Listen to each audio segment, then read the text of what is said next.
আসসালামু আলাইকুম প্রিয় ছোট বন্ধুরা, আজ আমরা শিখব একটি খুব সুন্দর গুণ, সত্য কথা বলা আর আমানত ঠিকভাবে রাখা। তোমরা জানো কি, নবী সাল্লাল্লাহু আলাইহি সাল্লাম সব সময় সত্য বলতেন। তাই সবাই তাকে বিশ্বাস করত। চলো আজকের গল্পটা শুনি। এক সকালে আহমাদ নামাজ পড়ে স্কুলে যাচ্ছিল।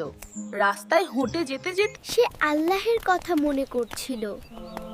হঠাৎ সে কিছু একটা পড়ে থাকতে দেখলো।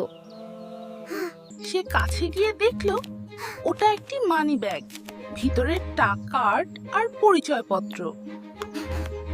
আহমাদ একটু ভাবলো, আমি কি এটা রেখে দেব?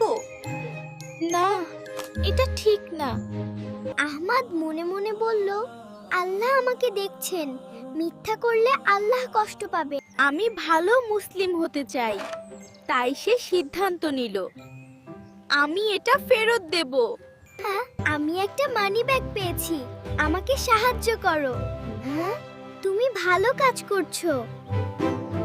দুজন মিলে লোকটাকে খুঁজে পেল। আহমাদ মানিব্যাগ দিয়ে বলল, এইটা আপনার। লোকটি খুব খুশি হলো, তার চোখে পানি চলে আসলো।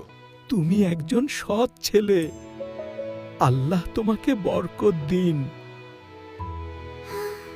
সত্য বলবো সারা জীবন, ভরসা রাখবে সবাই, আল্লাহ খুশি হবেন, জান্নাত হবে ঠিকান। বন্ধুরা, আজ আমরা শিখলাম মিথ্যা বলা যাবে না, আমানত ফেরত দিতে হবে। তোমরাও এমন হও। আবার দেখা হবে। আসসালামু আলাইকুম।